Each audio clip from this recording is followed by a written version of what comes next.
नमस्कार, मैं निशा श्री वो महाराष्ट्र के साथ में। और आज धारावी के अंदर हम मौजूद है। जिस तरीके से हम देख सकते हैं कि पीछे हमारे बोर्ड है, बहुजन समाज पार्टी का कार्यालय का उद्घाटन जो है गोल्ड फील्ड के अंदर हुआ है। तमाम पार्टियों के जो कार्यालय है वो अगल बगल में ही है, 5-5 कदम की दूरी पर है। मुझे ऐसा लगता है कि राजनीति का जो एक सेटअप प्लान है वो धारावी के अंदर देखा जा रहा है। राय बाकी जी, मैं आपसे जानना चाह रहा हूँ कि सारे जितने नेता धारावी में नेतागिरी कर रहे हैं, सारे ही लोग धारावी को बचाने की बात कर रहे हैं। जनता कंफ्यूज है कि असल में बचाने वाला कौन है ना। सामने आपके सामने खड़ा हूँ।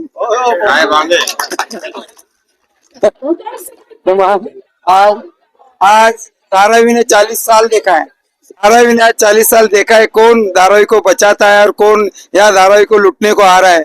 ये धारावी के जनता ने पूरा देखा है। और अभी धारावी ने तय किया है कि अभी आप जो हमेशा हमको ये डीआरपी करके हमारे धारावी को आज तुम 25 साल से जो आप फंसाते आए, अभी उसका जो अंत होने वाला है। इसके लिए अंत करने के लिए हमारा हाथी आज आया है धारावी में। और हाथी अभी चल, सब लोगों को मालूम है हाथी चलता है, लेकिन ये धारावी में हाथी दौड़ रहा है। और ये हाथी आज तुमको बोलूं ना, जो ऐसे धारावीकरों को जो फंसाने वाले लोग हैं, जो आज फंसाते हैं, उनको अपने पाँव के तले कुचलने बिगड़ नहीं रहेगा और धारावीकरों को न्याय मिला के देंगे। मनोज राय बागी जी, जिस तरीके से मैं आपके पीछे जो चेहरे देख रहा हूँ, ये वो चेहरे हैं जो 40 साल से कट्टर कांग्रेसी चेहरे रहे। ऐसा आपने क्या कर दिया है कि ये सारे चेहरे आपके पीछे आकर के सपोर्ट पर खड़े हो गए? मैं आपको देखा, मुझे ये कांग्रेसी सब है, मेरे तो डर लगने लगा। ऐसा ही मैं कांग्रेस है क्या? लेकिन ये कांग्रेसी नहीं है, थे पहले। लेकिन जब भी रायबा के साहब का विचार, जब भी रायबा के साहब खड़े रहते, तभी धारावी में कोई पार्टी ये हमारे लोगों को नहीं रहती है। जो अच्छे विचार के लोग हैं वो मेरे को जुड़े जाते हैं, क्योंकि मेरे नाम से और मेरे काम से जुड़ते हैं। अभी जब भी रायबा के साथ जुड़ते हैं तभी कोई पार्टी लेके नहीं जुड़ता है, धारावी में रायबा के साहब का विचार लेके जुड़ता है। मैं धारावी के लिए आज 40 साल से धारावी के लिए मैं लड़ रहा हूँ, धारावी के लिए मैं काम कर रहा हूँ। धारावी में आज कभी कोई पाँव नहीं रखता था, तभी मैं धारावी में एसआरए की योजना मैंने बनाई है। और तुमको मालूम है आज धारावी में मैंने पहली एसआरए की योजना बनाई, वही तहत में आज 13-14 प्रोजेक्ट मैंने बनाया, धारावी का विकास किया। वो पूरे धारावीकरों को मालूम है। और धारावीकर मेरे को राजनीतिक करके नहीं जानते, मेरे को ज्यादा करके यहाँ विकासक और समाज सेवक करके जानते हैं। और मेरे को मालूम है कि मैं जब भी धारावीकरों का कोई भी प्रॉब्लम रहेगा तो मैं मेरे यहाँ धारावी मेरा परिवार समझ के हर एक का प्रॉब्लम मैं यहाँ दूर करते आया हूँ। और धारावीकरों ने अभी तय किया है, ये टाइम पूरे धारावी ने तय किया है कि अभी खाली रायबा के साहब खाली उनके दिमाग में है, कोई पार्टी कोई नाम बाकी का उनके दिमाग में नहीं है। और धारावीकरों ने तय किया है ये टाइम ये बहुजन समाज का या हाथी खाली विधानसभा में उनको भेजना है, ये तय किया है धारावीकर ने। ये मैं आपको बोलता हूँ। राय बागी जी, एक धारावी में एक बड़ा रूमर ये भी चल रहा है कि आने वाला जो अडानी का विकास धारावी के लिए आ रहा है, आप डेवलपर्स होने के नाते आपने 14 बिल्डिंगे एसआरए में धारावी में बनाई है, तो लोग ये भी कह रहे हैं कि राय बागे साहब की अंदर अंदर ऐसी डील हो गई है कि जब धारावी का डेवलपमेंट होगा तो 1/3 का जो हिस्सा राय बागे साहब का रहेगा। क्या बात है। ये जो है ना, कोई ऐसा बोल रहा है ना, वो कभी किधर बोलेगा, मैं तुमको बोलता हूँ ऐसा ओपन में, तो मेरे को नहीं लगता धारावीकर उसको छोड़ेंगे। धारावीकर उनका कचुम्बर बनाएंगे कि एक नेक इंसान के ऊपर तुम ऐसा चिटा उठाने का तुमको कोई अधिकार नहीं है। अरे उसको अच्छा नहीं बोल सकते हो तो बुरा भी बोलने का उसको कभी अधिकार नहीं किसको। ये मेरी धारावी की जनता उसको बोलेगी।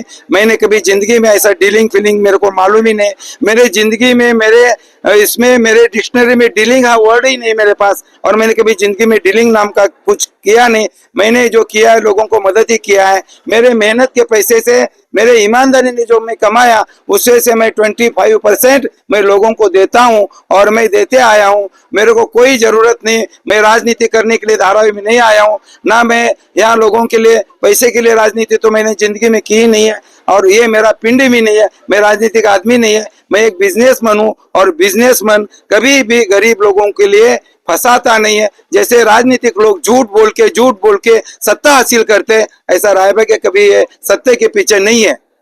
राय बागी जी, आपने कहा कि मैं राजनीति के लिए नहीं आया हूं, लेकिन अब 3 से 4 कैंडिडेट धारावी के अंदर है।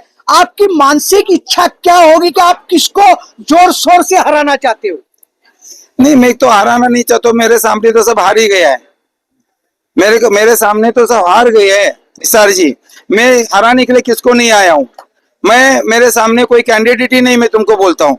मेरा एक ही इच्छा है, मेरा धारावी में जो प्रॉब्लम है वो प्रॉब्लम धारावी का खत्म करने के लिए मैं खड़ा हूँ, और वही मेरा प्रतिस्पर्धी है, उसको हराने के लिए मैं खड़ा हूँ, और मैं वही हरा के धारावी का विकास करूंगा, ये मैं आपको बोलता हूँ। जिस तरीके से रायबागी जी ने कहा कि मैं किसी को हराने के लिए नहीं आया हूं, मैं धारावी को जिताने के लिए आया हूं। सामिया कोरडे जी यहाँ पर है। सामिया जी, मैं आपसे जानना चाह रहा हूं कि लोकसभा में उधर थे, विधानसभा में इधर हो, आखिर ऐसा क्या हुआ?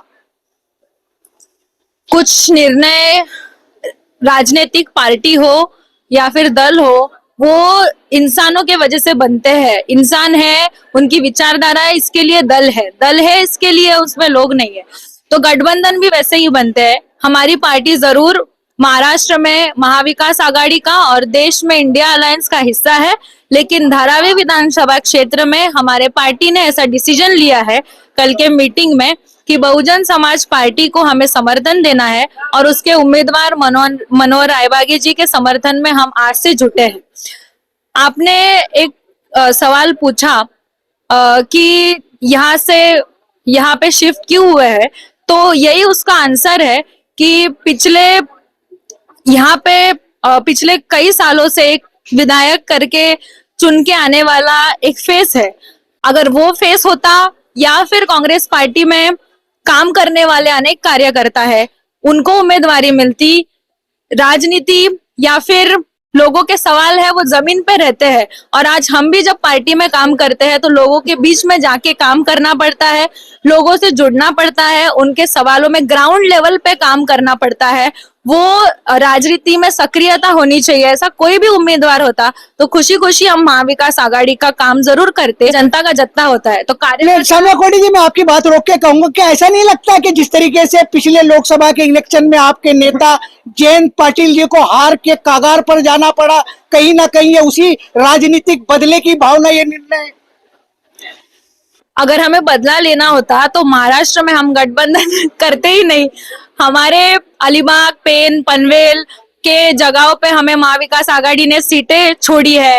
वहां पे शिवसेना ने अपने उम्मीदवार पीछे लिए हैं, और शेतकरी कामगार पक्ष और महायुति के बीच में फाइट हो रही है, और इसके लिए महाविकास आघाड़ी का हिस्सा है, इसके लिए वो चीज है। तो बदले की भावना नहीं है, हम महाराष्ट्र में महाविकास आघाड़ी के साथ ही है, लेकिन धारावी में हमें युति और गठबंधन भी ग्राउंड लेवल पे अलग होते हैं। इसके लिए हमने यहाँ पे डिसीजन लिया है, और जो लोगों के बीच का उम्मीदवार है हमने उनको चुना है, जो कि रायबागे साहब है। चलिए, जिस तरीके से सामिया कोरडे जी कह रही है कि लोगों के बीच का उम्मीदवार है, उसको चुना गया। यहाँ और भी नेतागण मौजूद है। मैं आपसे जानना चाह रहा हूँ कि हाथी की हवा बहुत पहले से धारावी में चली, एक नगर सेवक भी जीत करके आया था। क्या उम्मीद आपको लगती है कि विधानसभा भी नगर सेवक की तरह ही परिवर्तित हो जाएगा क्या? नहीं भाई, आप जो कह रहे हो गलत बात है। टाइम अब बदल गई है। कुछ लोग ऐसे थे, उस टाइम की लोगों ने खरीदना चालू करता था, जो हमारे लोगों को बिकाऊ समझता था। अब वो टाइम जो है, बहुजन समाज पार्टी एकदम जागरूक हो गई है। जागरूक होने के कारण और हमको ऐसा नेता भी मिला है जो जमीनी नेता है, जिसका कोई भी शिकायत नहीं है, कोई एक पैसा लेन देन नहीं है, किसी से खाया नहीं है, पढ़ा लिखा इंजीनियर, ईमानदार नेता जो कम से कम 10-15 बिल्डिंगों बनाया है। सबका विश्वास है कि आज जो मनोहर रायबागे साहब हैं, जो गरीबों के साथ है, हमारी जनता के साथ है धाराई के, और ये जीतने के बाद विकास करेंगे और जीत के आ रहे हैं। सारे नेता जो है दम लगा के एक ही बात कह रहे हैं कि हम धारावी को बचा लेंगे, धारावी को बचा लेंगे, धारावी के लोगों को बाहर नहीं जाने देंगे, धारावी के लोगों का पलायन नहीं होने देंगे। लेकिन आने वाली 20 तारीख ये तय करने जा रही है कि असल में धारावी का हितकारी कौन है और धारावी को कौन असल में बचाने वाला है, ये जनता डिसाइड करने वाली है। आने वाली 23 तारीख को ये लोगों को पता चल जाएगा कि असल धारावी को बचाने वाला नेता रायबागे है या उनके साथ जो लोग कंपटीशन में वो लोग हैं। इस पर भी हम चर्चा करेंगे। रायबागी जी, आज की सभा को लेकर के, ऑफिस इनॉग्रेशन को लेकर के ओशो महाराष्ट्र से आपने चर्चा की, उसके लिए थैंक्स और धन्यवाद।